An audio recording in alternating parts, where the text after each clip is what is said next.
All right, let's talk about a piece of tech that is, well, pretty much everywhere right now, generative AI. And look, let's cut through the hype for a second.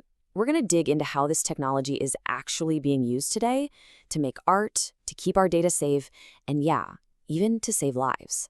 So let's get into it. This question used to be pure science fiction, right? We've always had machines that can calculate things, that can analyze data. But now we're teaching them to actually create, to generate something completely new, totally from scratch. And that is the revolution we're diving into. So what is generative AI really? At its heart, it's a kind of AI that doesn't just process information, it makes brand new stuff. The engine behind a lot of this is something called a GAN, or a generative adversarial network. Now, the easiest way to think of it is like this. You have two AIs in a contest. One is the artist, trying its best to create a super realistic image. The other is the critic, trying to figure out if that image is a fake. They go back and forth, and that constant competition pushes the creations to get better and more realistic. It's pretty amazing. So here's our game plan for today. We're going to start with digital creativity. Then look at how AI is a sort of digital guardian. After that, we'll dive into its incredible role in medicine and as a personal assistant. And then we'll wrap it all up by looking ahead at the path forward. First up, digital creativity. Let's explore how generative AI is really becoming a collaborator, a tool, and maybe even a muse for all kinds of creators out there. What's absolutely wild here is just how accessible all this is becoming. I mean, you can now generate professional-looking graphics just by typing in a simple sentence. You can compose original music or get help with a blog post when you've got writer's block. But it's not just about creating things, it's also about curating them. You know that feeling when your streaming service just knows the perfect show for you?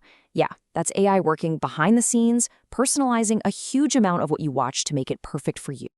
Okay, so now let's shift gears. We're moving away from the creative stuff we can see to the invisible work that AI does to keep us all safe. It's like having a digital guardian on the job 24/7. So this slide gets at a really key idea, anomaly detection. AI basically learns your digital fingerprint. It figures out your typical login times, your spending habits, how you use data. It builds this baseline of what's normal for you. And then it's always watching for anything that doesn't fit that pattern. A sudden login from a different country, or a huge purchase that's totally out of character. These are the kinds of red flags a human might miss, but an AI can spot in a heartbeat. And this is exactly the process that banks like American Express use to stop fraud. The AI is constantly watching and analyzing your spending in real time. The second it sees something weird, it flags it as potentially fraudulent and shoots you an alert, often before the transaction is even approved. It's all about being proactive, stopping threats before they can cause any real damage. And this proactive mindset goes way beyond just your credit card. Big financial institutions like JP Chase are using generative AI to basically simulate the future. They run market scenarios and analyze risk for things like loans and investments. They're trying to find potential problems in a financial strategy before they ever have a chance to become real-world losses. All right, now we're moving into an area where the stakes are just incredibly high, medicine. Because here, generative AI isn't just about convenience or security. It's actually helping to save and improve people's lives. This table breaks down 3 absolute game changers. First, personalized treatments. AI can look at your unique genetic code to help design therapies that are tailor-made for you. Second, it can create synthetic patient data.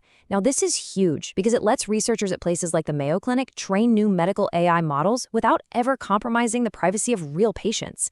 And third, early detection. There are apps like Skin Vision that can use AI to analyze a photo of a mole for early signs of skin cancer. Just think about that. It could catch it way earlier than might have been possible before.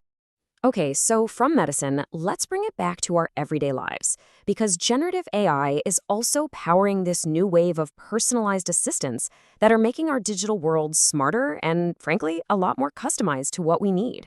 25 million. I just want you to let that number sink in. That's how many people use just one of these AI assistants, Bank of America's Erica, to help manage their money. This isn't some futuristic niche technology anymore. It is a mainstream tool that millions of people are relying on every single day. And these assistants are becoming real specialists. It's like you have a financial advisor in your pocket with Erica, a personal shopper with Alexa that really learns what you like, and even a language tutor from Duolingo that actually adapts to your learning style and gives you feedback on the spot. It's all about making technology work better for us in a much more personal way. So we've seen AI as a creator, a protector, a healer, and an assistant. The potential is, well, it's massive. But with all of this power comes a great deal of responsibility. So let's talk about the path forward. As these amazing technologies keep growing and evolving, our focus has to be on doing it responsibly. And that means a lot more than just writing smarter code. It means we have to build this AI within strong ethical frameworks, create clear regulations, and have an open public conversation about how we want this technology to shape our world. And that really brings us to a final and maybe the most crucial question of all. In a lot of ways, AI is just a mirror. It reflects the data we feed it, the values we program into it. So as AI keeps learning and evolving, the most important thing we need to ask ourselves is this: what exactly should we be teaching it?